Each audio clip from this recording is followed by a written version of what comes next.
When is the last time you looked at your power bill? Yeah, we're going to be talking about power bills today on Pretty Furious, and we're going to explain why you should listen as well. I'm Mallory Hagan. And I'm Maggie Gelson Burnett. This is Pretty Furious.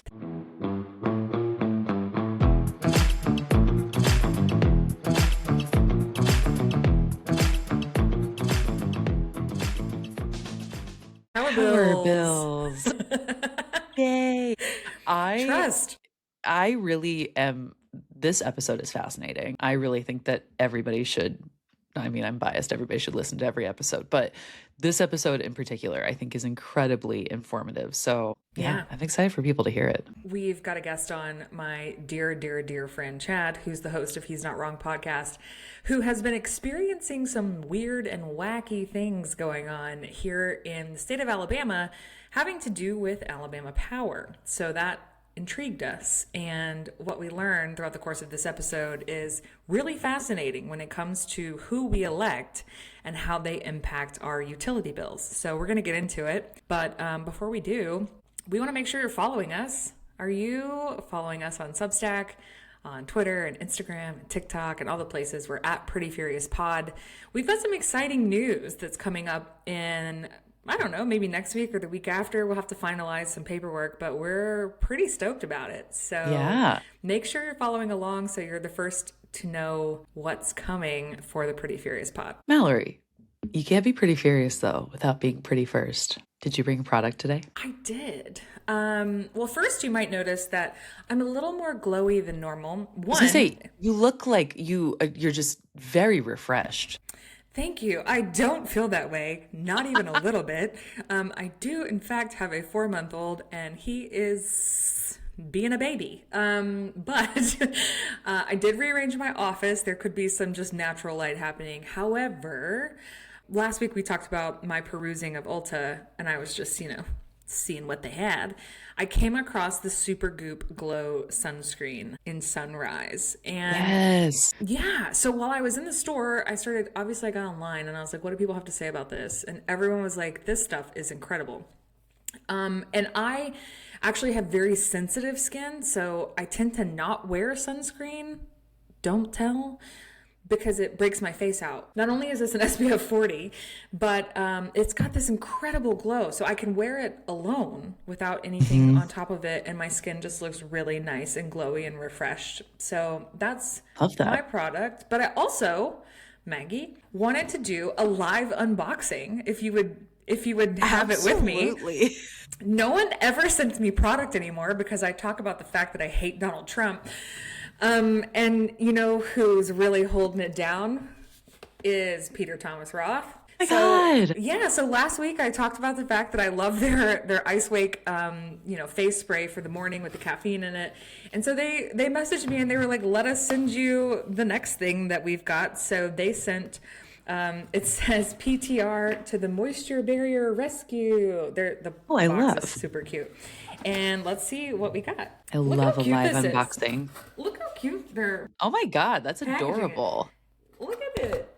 That is so cute. It says the heroic and hydrating adventures of Water Drench Balm. It's like a little I love comic book. Oh my God. I think that the box is supposed to sit in here like this. And it wasn't there, and I was like, did they send me an empty box? No product. They're like, you hate Trump, we hate you, bitch. Psych. Just kidding. But yeah, so they sent me the Water Drench Hyaluronic Balm, the barrier cream that goes alongside the spray that I have. So I look forward to trying it, and I will report back. But thanks to Peter Thomas. Yeah. Oh my God, I What's love your product? that. That's amazing.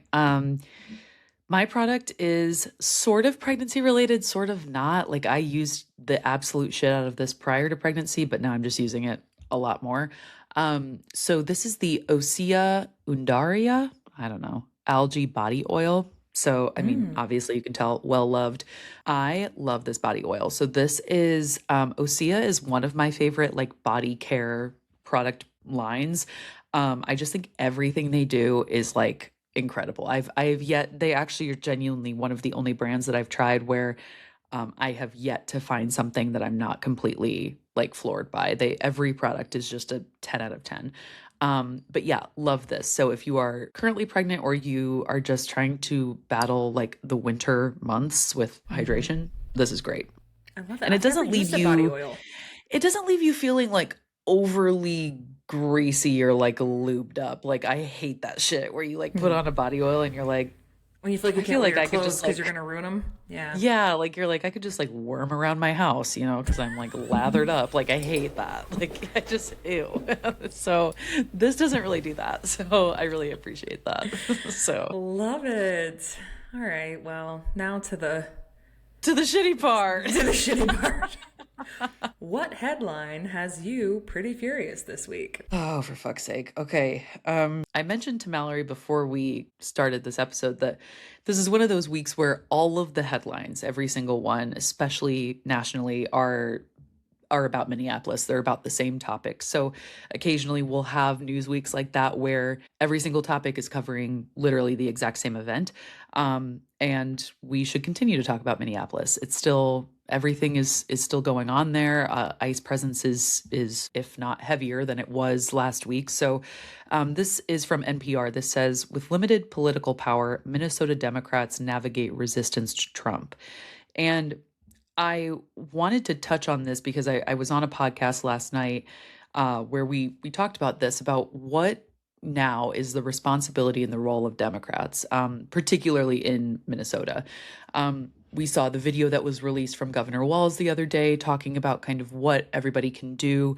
He encouraged people to go out and peacefully protest. He encouraged people to keep record of what is going on. So much of what happens nationally and globally relies on record. So keeping, video record of what is happening, especially since a lot of legacy news outlets are will try to convince you that this is, quote, not that bad. And the ICE presence there is, warranted and things like that. So I appreciated that he said that. However, I do think that Democrats are in a really interesting position right now where this will, I think, determine a lot of where this party goes. Like, I think this is a pivotal moment for not only our entire nation, but specifically for Democrats. I think that there's a lot of people, Governor Walz, I know he certainly has the best interest in mind of his constituents, but the reality is that like people shouldn't have to go out and quote keep record of what's happening in their neighborhoods. Like there should already be news outlets and media outlets doing that. There should be, well, this shouldn't be happening in their neighborhood. This shouldn't be happening, like in the first place. So Congress should be taking action. There should be more that is happening.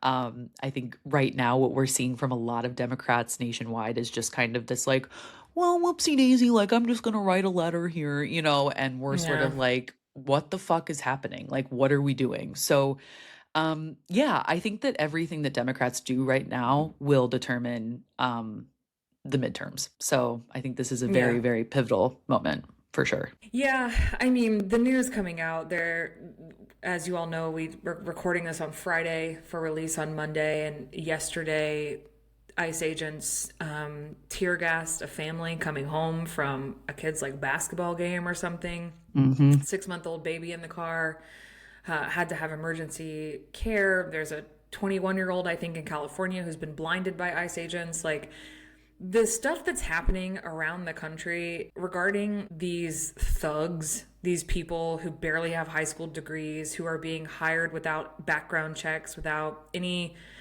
care or concern for the role that they're intended to have regarding immigration. It's just a lot. It's a lot to take in. At the Seneca Project, we released a video this past week of basically saying like, we're at this point where you have to choose. Are you with people who are good? Or are you with, this is what's happening is evil.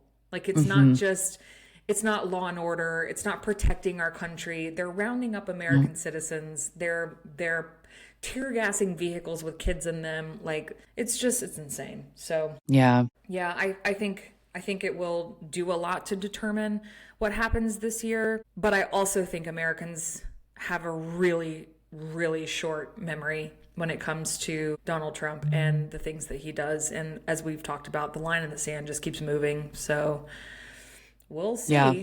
Yeah, absolutely. What's your My headline? headline is this past Wednesday, the HELP Committee, the Senate Committee on Health, Education, Labor, and Pensions, so HELP.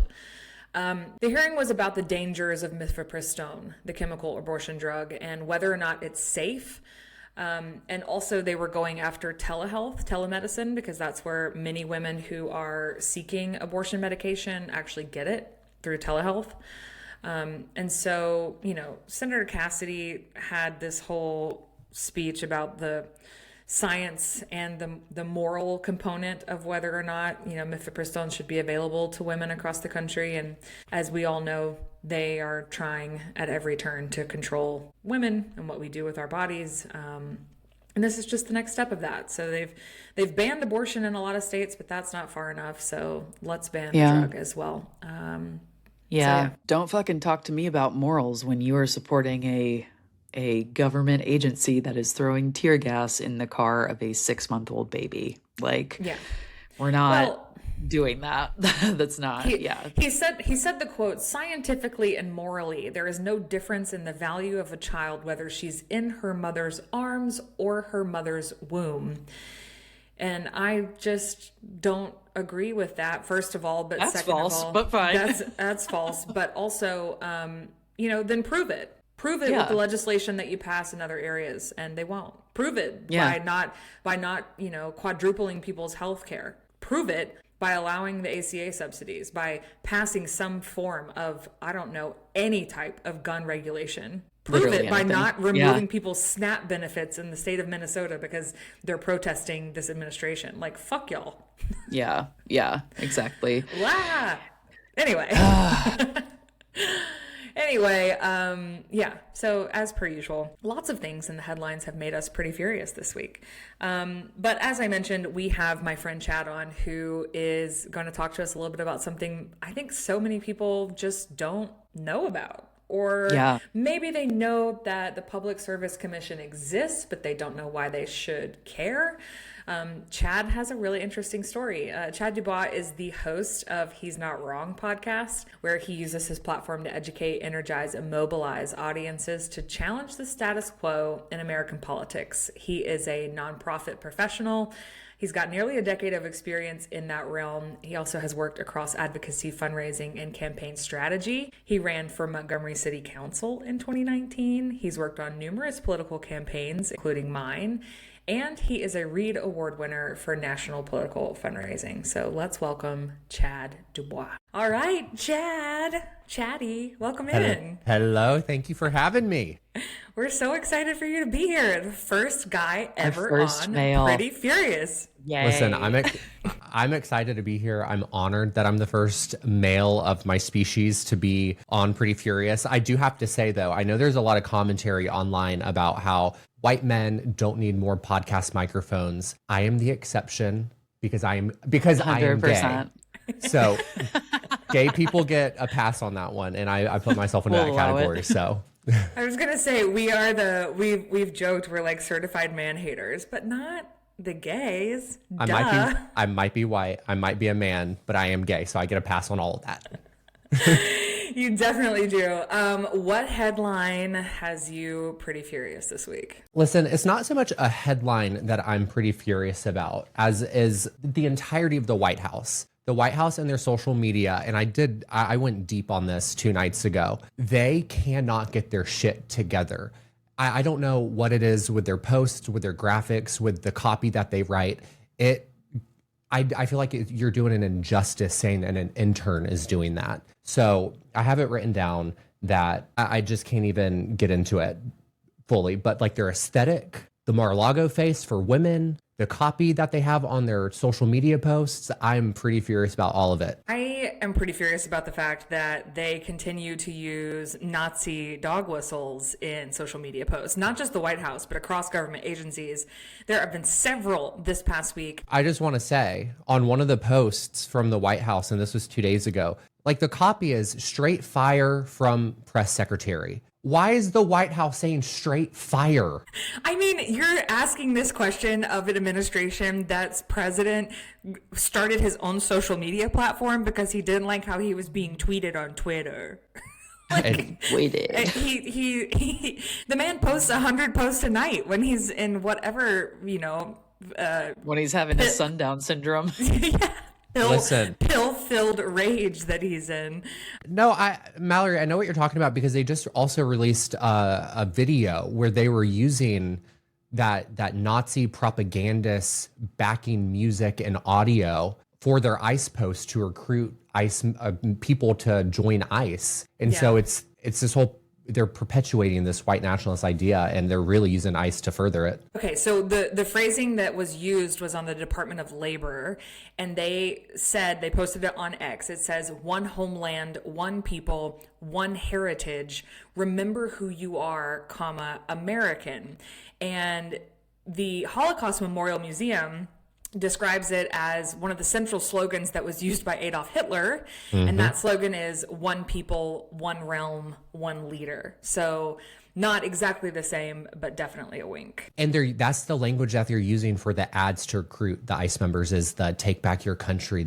Remember who you are. You're American. That's like an exact quote on the ad. And also, lest we forget that I'll say 94% of their, graphics of their videos that they're using, things like that are fucking AI generated. They're terrible. I just, this administration has made such a mockery of what it means to be a leader in America. And so God help whoever is after this, truly. How do you think that we come back from that? Like, is it something where we just bring back normalcy? Does the next president have to walk back a lot of what's happened? Is this something that takes a decade? Because I'm like, the system is broken. How do we go about bringing back civility and normalcy to the White House after Trump is out, if he ever gets out? Yeah, I mean, I think, I was on a podcast last night and we were talking about, I'm bringing him up because I really do, not because I love this concept, but because I think it is true. We need somebody like Gavin Newsom, right? And unfortunately, and I say that because I'm not his biggest fan. I don't think that he's really anything like, to write home about.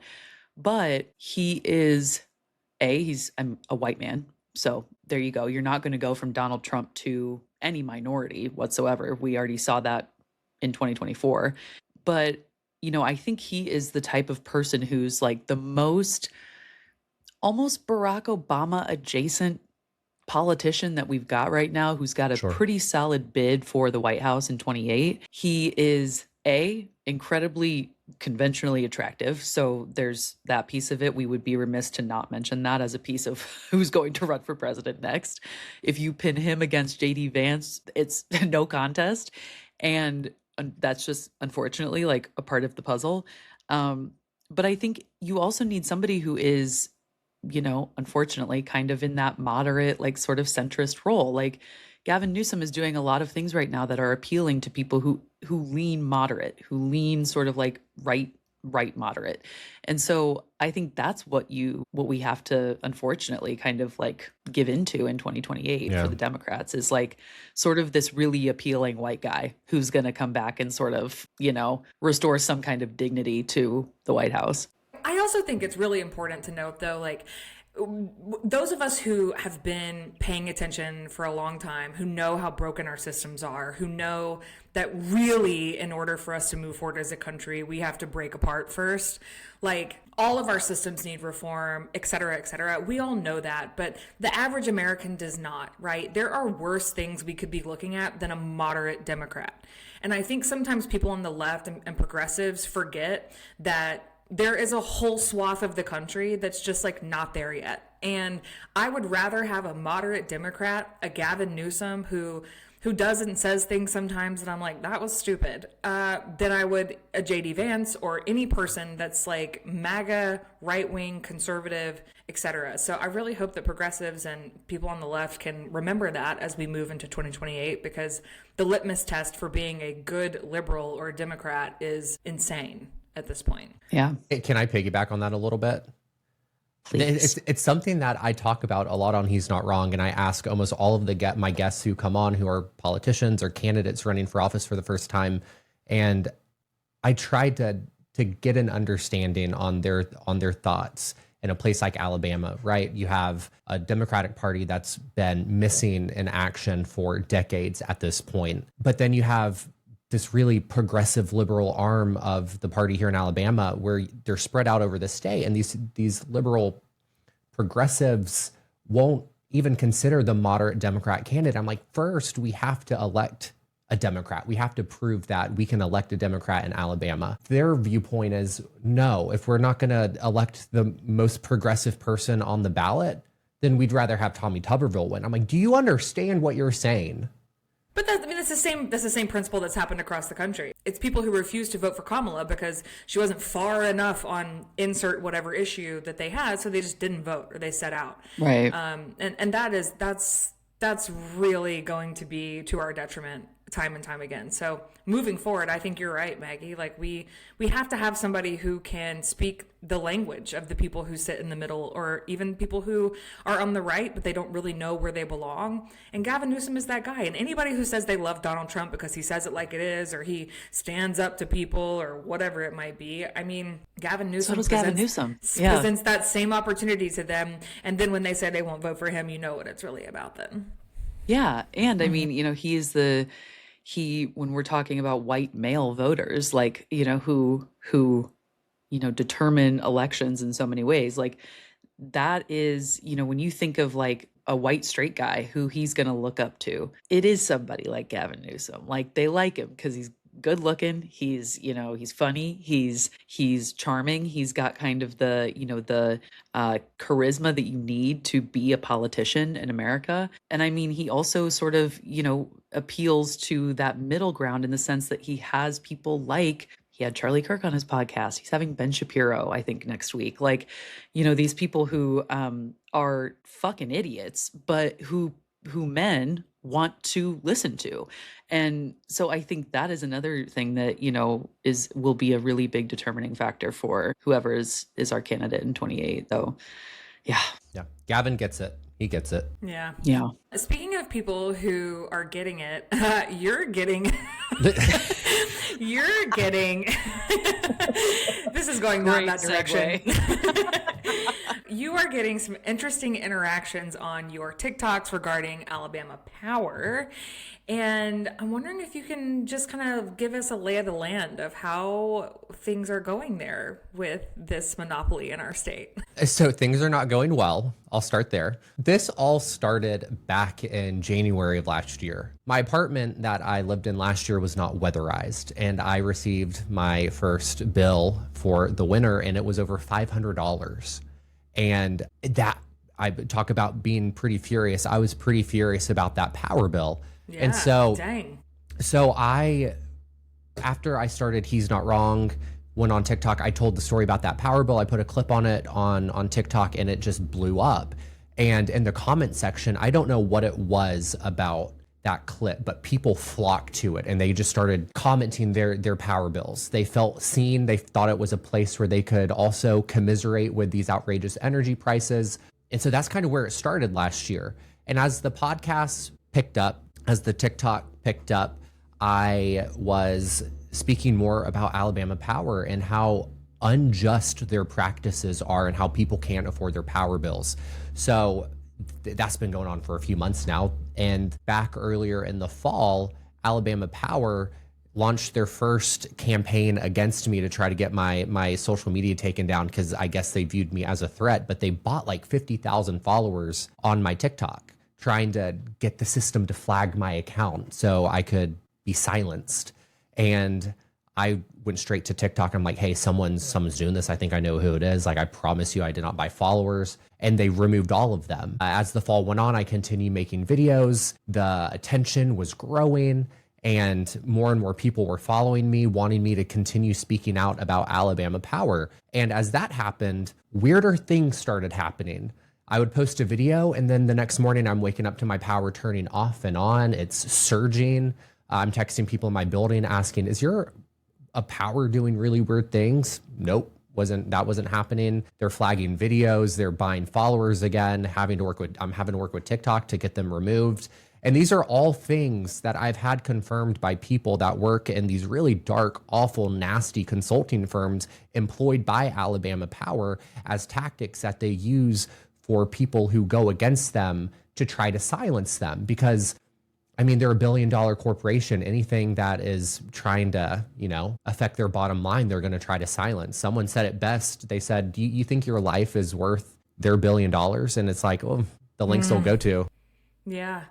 How many power companies are there in Alabama? So Alabama Power is the main power company here in Alabama. We do have co-ops across the state where individuals, community members own a piece of their co-op.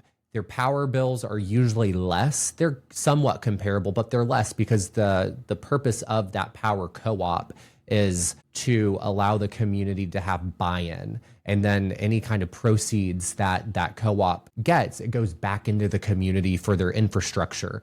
But the majority of the state is not under a co-op. It's under the Alabama Power monopoly. Well, okay, so I want to pause right here because our listeners are probably like, why are we talking about fucking Alabama Power? Yeah, sure.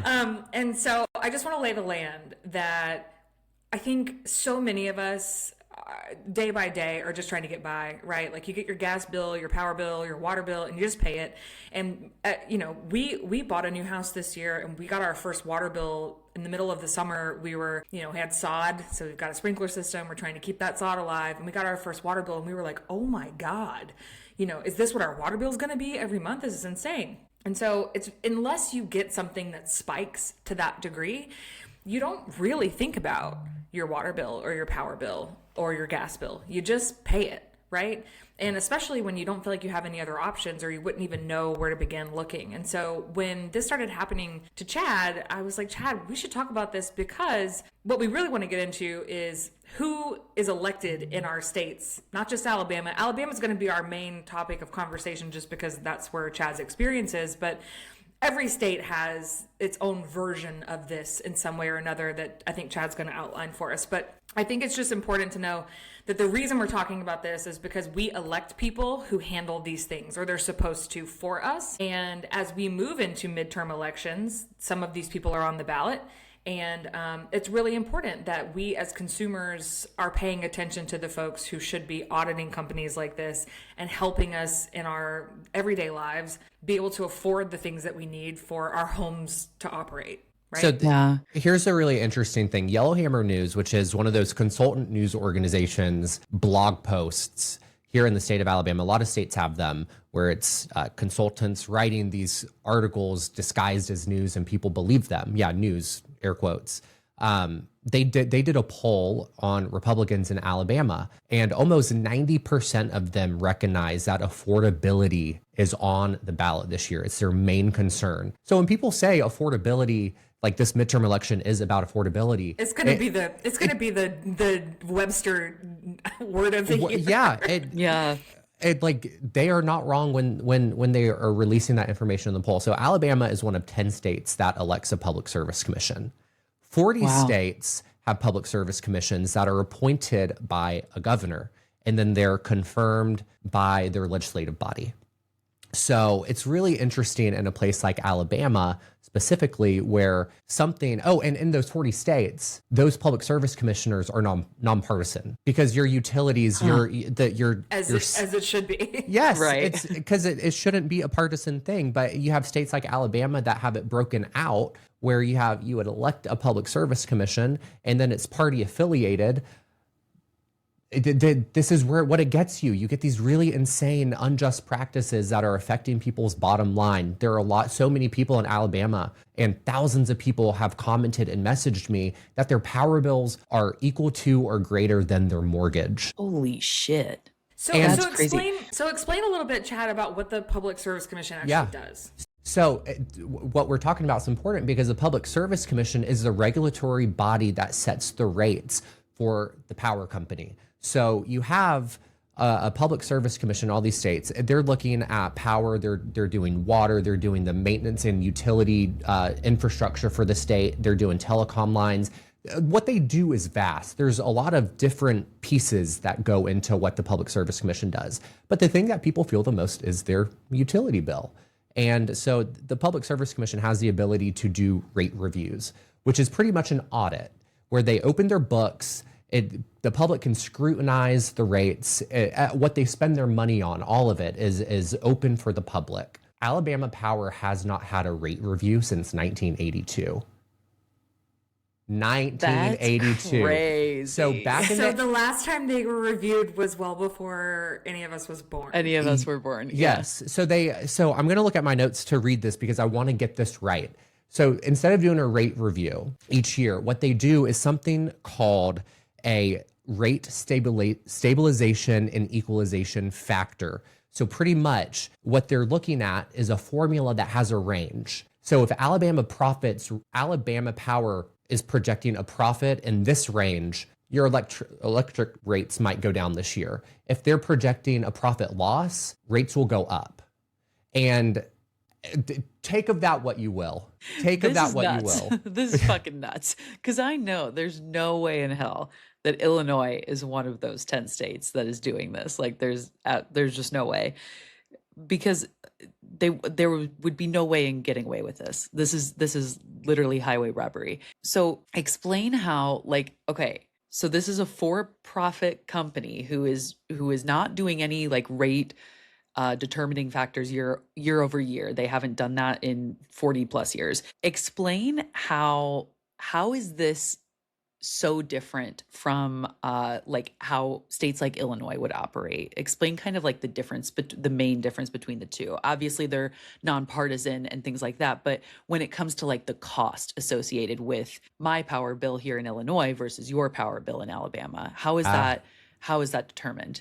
There's a big difference between it because in states like Illinois, there's a lot more oversight over how a power company is charging customers. So when you have a state that has a public service commission that's nonpartisan, they're truly looking out for the people, right? So all the books, the finances for that utility company, it can be scrutinized. You know how much money they're spending on social events and activities. You know how much money is going to consultant firms like Alabama Power's Pay Matrix. We don't know how much. We know that they're a client, but we don't know how much they're paying them. We don't know how much money is going to lobbying in Alabama. But these are all things that you will have insight into. And so since there's no regulation, since there's no rule forcing Alabama Power to release those numbers, since there's no oversight into how much they're spending on these things, we don't know how much of that is being passed back down onto the consumer.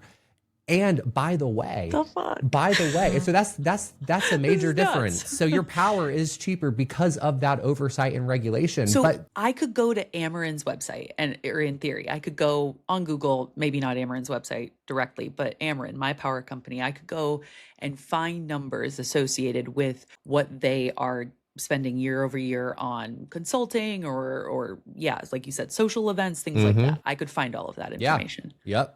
Public audit. Yeah. Yeah. It's public information. And so we know because federal regulators have, they've done some work with Alabama Power over the years. And we know that those social activities at certain times have been upwards of $50 million through Alabama Power. Yeah. What? In a single year. What the fuck are they doing? And the thing is, mounds of cocaine. And so, what? So the thing is, we don't know though how that is charged. We don't know how much of that is passed back down onto the consumer. There's a nonprofit here in Alabama. I'm going to go with a lot of it. What do you mean? They're spending $50 million. They're renting yachts and going around the Caribbean. Like what? Exactly. So there's a nonprofit here in Alabama called Energy Alabama, and they have a rate calculator. And so they've taken all this information and they've created this website.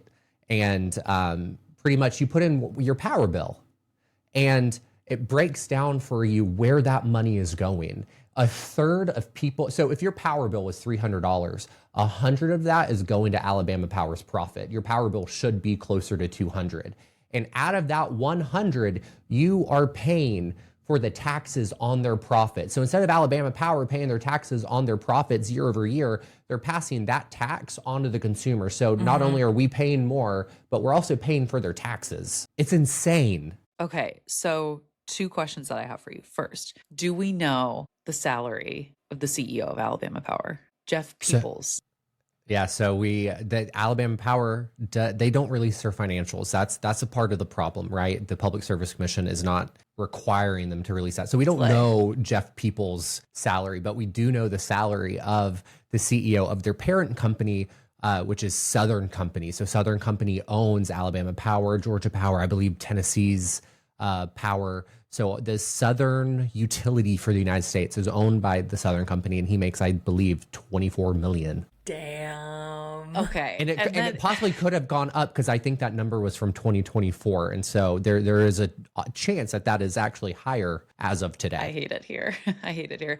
Okay. My next question, to piggyback off of that. So this Southern Company, this parent company, owns Tennessee Power, Georgia Power, Alabama Power, a conglomerate in the South.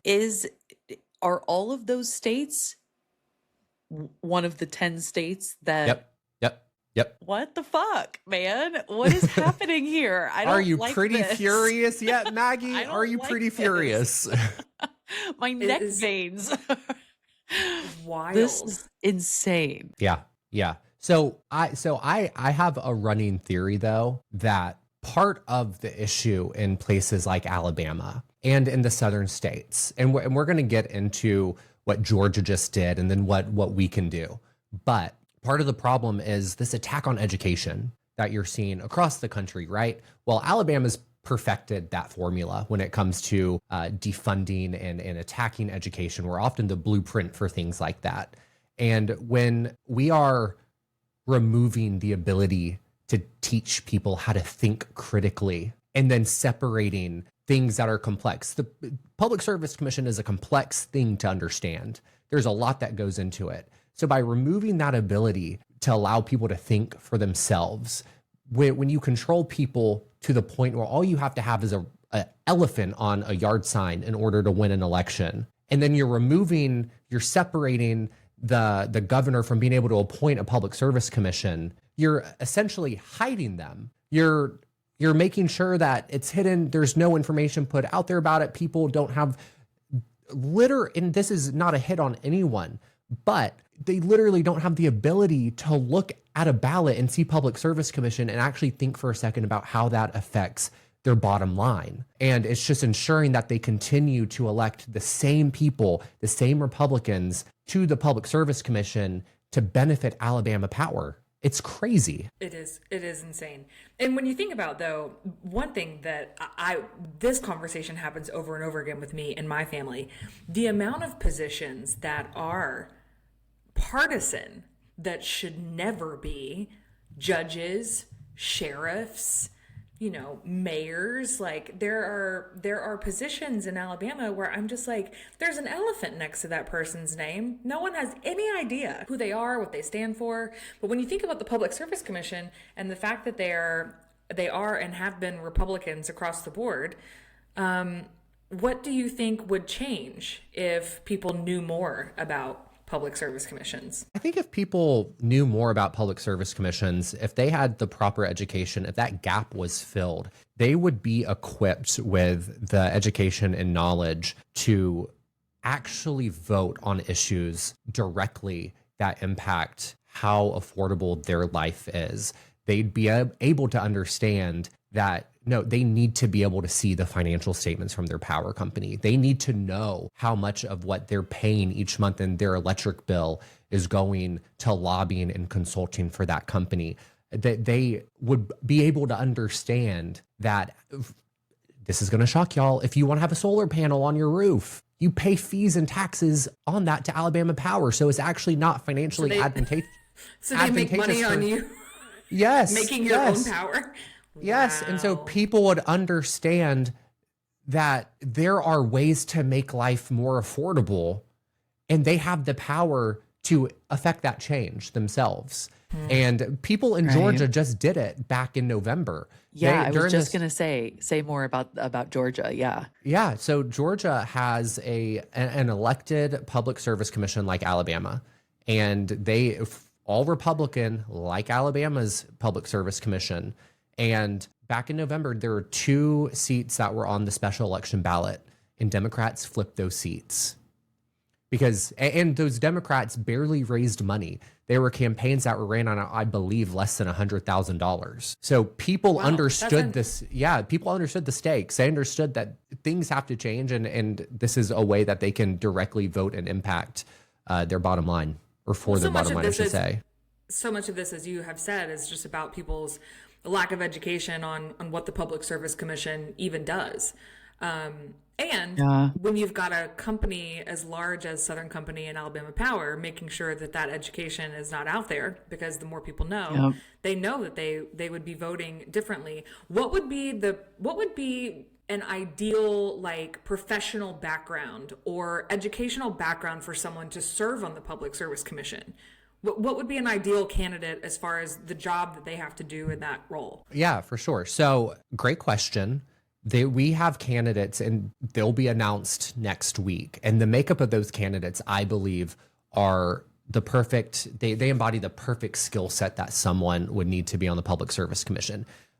We have a lawyer, so she understands, or she will understand, being on the ballot, what it takes to hold Alabama Power accountable. She knows the legal workings of what can and can't be done. You have someone who is a blue collar worker that actually puts up those utility poles, that maintains the infrastructure. So you have these people that work in the energy sector who are running for the Public Service Commission. And so they actually understand what it takes to maintain our utilities. So you'd have a public, so for example, the Public Service Commission, they have meetings that are open to the public in Montgomery. By having someone who is in that sector representing the blue collar worker at those meetings, you have someone who is fighting for the people in Alabama because they get it. You're electing someone that actually understands what's at stake and how these decisions impact everyday hardworking Alabamians. People in Georgia did it. We can do it too. But here's my question. Yeah. So typically speaking, when a politician is quote unquote bought, there's a benefit to them for whatever they're doing for the corporation. The Public Service Commission, I don't know how much money they make in the role, or if they make any at all. I assume they have a small salary or stipend. $114,000 a year. So they make $114,000 a year to serve on the Public Service Commission. Why is it beneficial to them, outside of that salary, to turn their cheek at Alabama Power? So what's the benefit? I mean, $114,000 a year is great money in Alabama, don't get me wrong, but it's not enough for me to allow a corporation to just rape people over and over again. Yeah, no. And this is all, what I'm about to say is alleged, right? This is alleged. Allegedly. So Alabama Power has a foundation called Alabama Power Foundation, and they give millions and millions and millions to communities and nonprofits and churches and other foundations throughout Alabama. And pretty much what they're doing, in my belief, and a belief that is shared with many others, is that they're buying goodwill. And a lot of times, if you look at who serves on the Public Service Commission and where their interests are, they're getting money from the Alabama Power Foundation. There are 501c4s that are allegedly tied with Alabama Power that can pay politicians. Alabama doesn't have very strict campaign finance laws. So it's advantageous because you have a $1 billion company that in many different ways can provide kickbacks to the people who are serving on the Public Service Commission, but also to the communities that they live in. Mm-hmm. Well, I mean, some people would argue that that's not bad, right? Like you want the company, if it's the only one that there is, to at least reinvest some of that money back into the state, but at the expense of the everyday Alabamian not knowing that they're paying astronomical rates for their power. And there's not for nothing, but if I want to give my money away, I want to be able to choose where that money's going, not paying my power bill and having Alabama Power determine where charitable donations go for me, That's not what I want. Exactly. Well, Yeah. I want to chime in here real quickly on that point to say that there, and I'm not going to say names, but I was told a story last week by someone who previously ran for the Public Service Commission, and they were tracked down by an individual at Alabama Power, and they were threatened with pulling money from a nonprofit that it was either their friend or a family member operated. Alabama Power is going to pull that money from that nonprofit if they continued running for that. So yes. So I mean, yes, you can argue that putting money back into the community is a good thing, but when you're doing it as a way to control people. Yeah. Wow.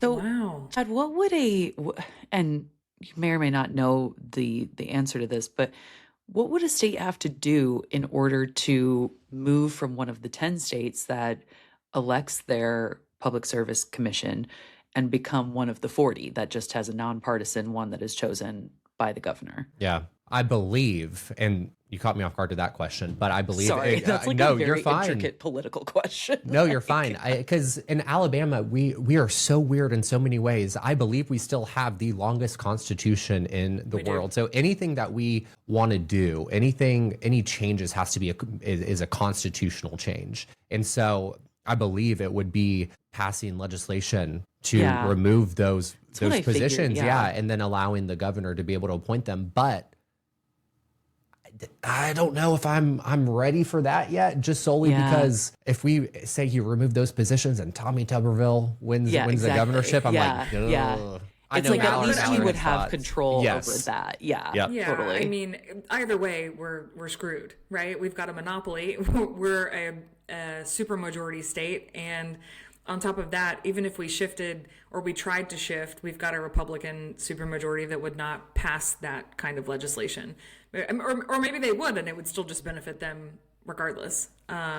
Do we know how many representatives in the state of Alabama are receiving money from Alabama Power? Do we know any of that? Like campaign donations? Yeah, it has to be a lot. It is a lot. It is a lot. And I believe it's the Alabama Power technically can't give to candidates. Can their foundation? They're the foundation, their 501c4, their employees often all give to the same candidate. So the Southern Company has to have a PAC. The Southern Company has lobbyists, and those people can cut checks. And if they can't cut a check, then they'll tell somebody who can cut a check. Right. Yeah. I mean, that's it goes deep. It goes deep. It goes so deep. So have you heard from anyone? So I know you've heard from someone who they tried to squash their candidacy. You've heard from Alabamians who are like, oh my gosh, me too. My power bill is insane. Have you heard from any other individuals who they've tried to silence, allegedly?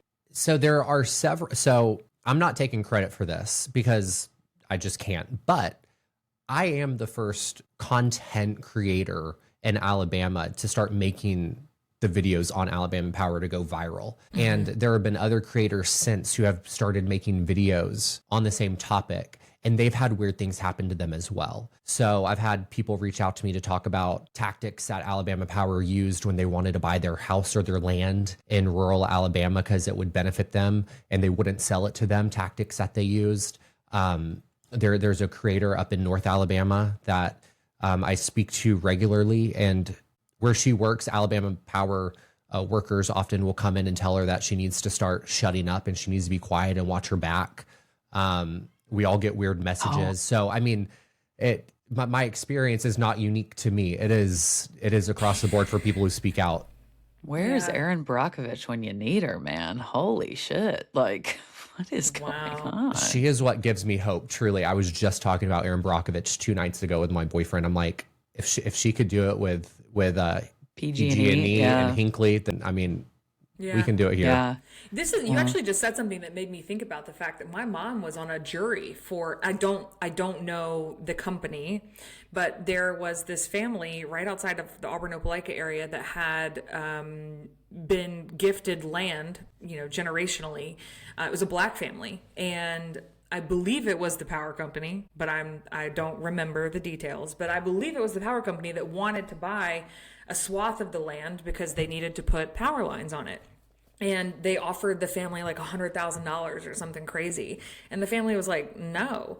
And if I'm not mistaken, my mom being on the jury, they really were like, no, this is a black family who has generational wealth by way of land in Alabama, which is rare enough.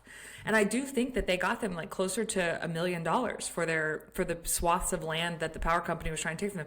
$100,000 versus what it was worth, closer to $1 million, which is just That's insane. Yeah, crazy. Yeah. Again, I don't know if it was power per se, but just those types of things happening where like these large companies and corporations try to take advantage of people and silence them or buy them off or whatever. Just crazy. I didn't tell Maggie this. Mallory knows this, but Maggie, I left this off earlier and I was speaking. After I started making the videos early in the fall, I was just going to say, can you tell the story about your power bill? Yes. Yeah. So after I started making videos in the fall, I cannot believe I forgot about that. Back when I started making the videos, one of the things that made me realize I need to reach out to someone that I know that used to work for the consulting firm that is employed by Alabama Power. Like, what is this a mistake? So I was at work and I got my power bill in October for the month of September, and it was set to 0. No explanation, nothing. No, it was just, I saw what it was supposed to be. It was subtracted by that amount, set to 0. So I did not pay a power bill in the month of October. And so when I asked them, I was like, why are they doing this? And they said, because you're talking about how high your power bills are. And so when they sue you for defamation, they're going to show that your average was $78 in the year because they zeroed out my bill. And so it made the average lower. So it's like, how can he be talking about how high his power bill is when his average was like I said, 78? That's like, that's such a silly tactic because any lawyer worth their salt would be like, it's obvious what's going on here. Right. It's just like spooky though. Like it really is. It feels like a movie. Yeah, and I think what's so interesting is that a corporation of this size and of that is worth this much money and has these power players in multiple states in the Southeast. Like, I think what's crazy to me is like they must have felt so incredibly threatened by the content you were making, by the reaction you got from people in your comments, that these were the lengths they were going to. And that, I think, is what is so kind of amazing to me about the work that you're doing and the content that you make is like this corporation that is worth billions of dollars was so put off by the truth being put out there that's what they did, so that I think is really interesting. I've said to a lot of people recently that if what they're doing is so morally right, so ethical, so it benefits the people of Alabama, then why are they going to these weird, shadowy, dark lengths to try to silence me? All I'm doing is making videos. Why don't they respond with a video? If they're so right, prove me wrong by making a video. That's just so wild to me. And good on you for, kind of keeping up the work and really staying on top of all of this. But also, like, don't get pushed in front of a train. We don't need a scandal episode. Also be careful. Yeah. Also, like, have some security in your apartment, and I have. You come home one day and someone's like rummaging through your studio. Jesus. Listen, I have security cameras. This is going to sound so lame. I rarely leave my apartment because I have a full-time job aside from the podcast and the social media. So I'm working 8-hour days and then immediately go into 3 to 4 hours working on the podcast. And by that point, it's 10 p.m. I want to go to bed. So luckily, I don't go out very often. So you Alabama Power, he'd be sad. And I have I have a lot of windows that people can see into. So it gotta really hide. But if you look in the mirror one day, you've got a red dot. Jesus. No, Okay, we shouldn't joke about that. That's not funny, Chad. I would be absolutely unwell. No, the one thing that I struggled with making these videos and knowing Alabama Power was seeing them and doing these really weird things allegedly was the fact that like y'all get this, you're on social media, you have followings that like likes and comments and followers, like it's just a number. Like there's no way to quantify the impact that you're making. And I was struggling with that towards the end of last year, but the one thing that really told me to keep going and the thing that gives me hope is the fact that I'm working with the state party right now on, like I said, identifying those candidates. And we have a big announcement coming next week, working with another group, and we have some events coming up. And it just seems like because I made these videos and people have been talking about it, there's a lot of awareness about this issue. And that's been the way I have quantified the impact that it has made. Like, it's not just a number. There are actual people who are counting on the work that we are all going to be doing together and making their life more affordable. So I have to say that gives me hope, and that's how I've really kept going despite the threat of a red dot on my head through the window. Well, I'm so proud of you. You have been talking about this podcast for 8 years now. Do you want to tell the story? Do you want me to? I wasn't going to do it. It was supposed to be She's Not Wrong. It was supposed to be me with Chad. And you know what, Chad, I have to formally apologize and say if I had just listened to you, we might be millionaires by now, both of us. Yeah, I probably wouldn't even be here. The cookie crumbles as it's supposed to, and we do things in our own time, and it has worked out just how it's supposed to. We're going to have you back on after the midterms to talk about the Public Service Commission. Yes. And how the work that you and the party do in this time frame reshapes the election cycle here in Alabama. Super proud of you. Thank you. Yeah. Thank you. And I do just want to end with your listeners hearing me say that, like, the Public Service Commission, when it comes to this election, as we said, it shouldn't be partisan, right? Democrats and Republicans, there's nothing that the Public Service Commission does that has a viewpoint on guns or pro-life. Quite literally, this is between right and wrong. And it is something that we can all come together on, and it could really shape how Democrats perform in this election. And I'm really excited about it. I appreciate that. And I will be more than happy to come on and give updates on how this plays out. Tell us how you win. And I can't wait to see who is running. Like, I can't wait for the announcement. I'm super excited. And I don't even live in Alabama. There are 4 amazing candidates. I don't know if they've filed the paperwork enough to where I could say it, but mid next week, be on the lookout on my socials, and I'm going to send it to Mallory to share out as well. I'm really excited for people to find out who the candidates are going to be. Yeah. Moral of this story, everyone, is, first of all, figure out what kind of state you live in. Do you have a 100%. Appointed Public Service Commission, or is it elected? And if it's elected, make sure you know who's running this year, because most, I would assume, are going to be on the ballot in 2026 in the midterms. But especially if you live in Alabama, now is the time to get to know the folks who are on your ballot and who's running for public office. Before you go, Chad. Yes. We have 2 things. First, we need to know you have fabulous skin and are always just gorgeous.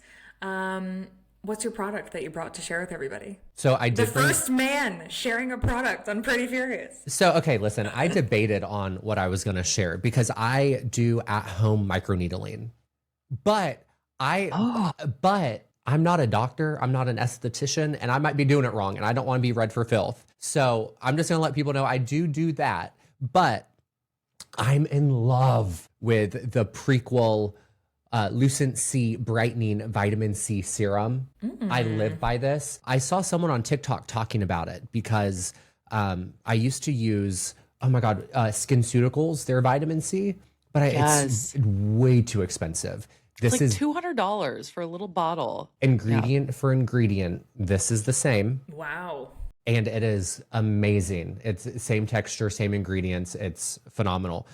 So prequel, I love it. Target, I use their face wash as well, but this is the one I want to show on your show. But my second one that I'm freestyling with a little bit. We love a prepared too.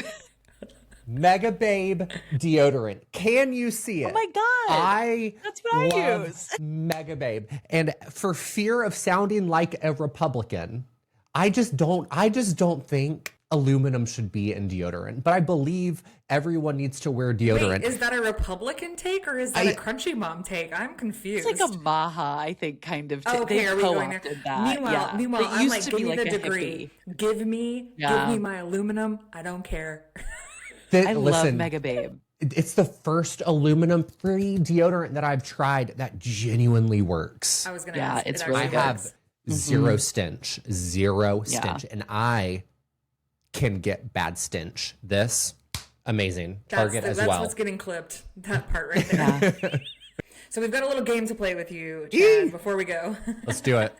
Okay, so this game is called Fury or Fun, and it's a little game we play with guests where we list a few things. You tell us if they make you furious or if you think they're fun. So the first one up on this list is group fitness classes. How do we feel? Fury or fun? Fury. I am a HotWorks fanatic. And if you don't know what HotWorks is, it's a and sauna. And you're not funky in there thanks to your deodorant. Exactly. But I don't have to worry about it because I'm the only one in there. I do not do well if it's a group workout, if it's an exercise. I don't do well when people can see me. So I prefer a workout in a closed environment where it's just me. And then I can look as crazy as I want to. So Fury, group fitness, now, isn't HotWorks like a workout in a sauna, essentially? Yes. Yes. Okay. But are you like me, Chad? When I go to HotWorks, I wait until I'm like on my way and then I book the room because HotWorks rooms can technically hold up to 3 people. I don't know how they feel like 3 people fit in those rooms. They're tiny, but I will like be driving and then I'm like, let me book the room where no one's in there. And it doesn't even matter what the workout is because I might not even do the actual workout.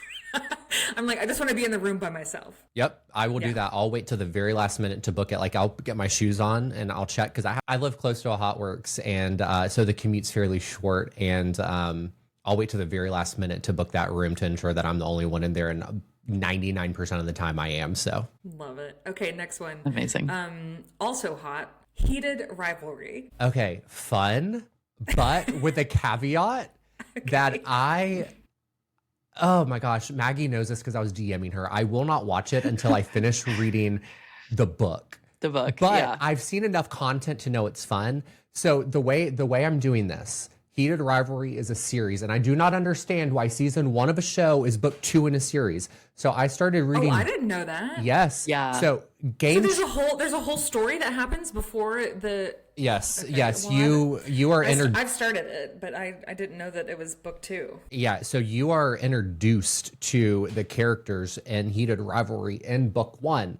But book 1 gets like 1 episode in the entire season of Heated Rivalry. I did not know that going into it, or I would have just watched the show. But I did finish Game Changer. That's book 1 of the series. I am reading Heated Rivalry, which is book 2, but season 1 of the show.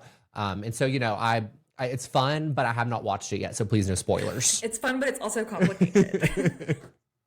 Story of my life. Amazing. Okay, and the last one here is how do you feel about the 2016 trend that's going on TikTok and Instagram? Mallory, did you write that one? What do you mean? Okay, so listen, I'm not proud of who I hung out with in 2016 or who I am associated with. And all my photos from 2016, I cannot share. I will be canceled. I talk on He's Not Wrong all the time about what we want in people is for people to show that they are capable of growth and change. And I think I've spoken out enough about my beliefs and ideals and what I stand for for you to know that 2016 me, that he's dead. But I cannot show those photos. Or 2016 you just didn't know who you were dealing with. But you have to elaborate, Chad. I was lied to, okay? I was lied to because you have to elaborate. I was friends with the Grizzlies for the longest time, like best friends. And so all my photos are with Savannah and Nashville. And Shut the fuck up. This is amazing. And Holy shit. And yes, I did write that question. I knew it. No, I was friends with them and we were fairly close. And I often, every weekend was in Nashville. Savannah came to Auburn to hang out with me and visit. We were supporting our mutual friend at a Miss Alabama USA pageant. We all went to Tennessee to support Savannah and Miss Teen Tennessee USA. So we were fairly close and they were genuinely good people and they were gay friendly. They supported my community. But as the years have gone on, we have seen where they stand politically, and I don't support that. I don't stand for it. I think Savannah has a platform that she's failing to utilize for the betterment of our society. I think Todd and Julie did deserve jail time. They served it. Was their sentence a little extreme? That's up for debate. But I don't agree with who they sold their soul to and how they're going about business. I think is disgusting and it's harmful. Okay, but what about the photo of you that's viral from the show? I genuinely thought, by the way, when Mallory put this in our like little thing, I thought she was just like trying to find another like pop culture No, she knows. reference. Listen, This is why, Chad, did you write any notes about coming on our I podcast? wrote 3 pages of notes. And on page 1, I have a bullet point that says, unnerving to not be in control. The host knows all your secrets. And Incredible. so God. There I was on their show. And there is a scene where I'm with Todd and we're getting ready to shoot a commercial and it's a full body shot. And I thought I woke up that day. I was in Savannah's apartment. I asked her, how do I look? And she said, you look great. I was wearing black skinny pants. And I believe at the time, what are the shoes? Toms? I was wearing Toms. For sure. You Yeah. should just not have said that part. So it's 2016, babes. Come on. Better than Sperry's. Okay. So I actually thought that's what he was wearing was Sperry's. No, I was wearing Toms. And I had a moose knuckle that was hard to miss. And all of America saw it. And I get onto Twitter when that episode comes out, and there are people just like zooming in on my moose knuckle. That's center of their TV screen. So yeah, thanks, Mallory. Thanks. You're welcome. You're so Appreciate that. welcome. wow, if someone could just send me like clips and stuff, that would be great. Perfect. Sorry. Amazing. So I assume that it's a Fury then on the 2016 trend home front. I Or don't not. support. I don't support I that don't trend. support. It's a Fury. Yeah, It's Maggie- a what is Maggie and I what were- is an extreme above Fury? Yeah, That's where I am. rage. Yeah. Maggie and I were saying, both of us, we were like, you couldn't pay us to go back to 2016. No, thank you. It was No. like joint. I think the worst. We both were like, it was the worst year of our lives. Like it was genuinely awful. So yeah. I had a crisis in 2016. I dyed my hair blonde. I was platinum. Had platinum hair on the show. Slay. I think I No. had 4 different hair colors in 2016, if that tells you where my mental state was. I'm not exaggerating. No, I would not go back for anything. So No. Yeah. No. Oh, well, we hope you come back to Pretty Furious in the fall after the election cycle so we can talk Yes. about all the work you've done and the wins you have. And in the meantime, tell everybody what you're not wrong about. yeah, listen, I'll come back, but just know that revenge is sweet. You might have fucked that up, Valerie. Revenge is sweet. The good news is that I have control over whether or not you come back and then also what's published. So there's that. Chad, Aw, thank you well, so with- much for being here. Thank you for joining us. You were just a delight. And I can't wait for our listeners to hear all about Alabama Power and their fucking sleuthy shit they got going on. Thank you so much for having me. I love you guys. Love you, Chatty.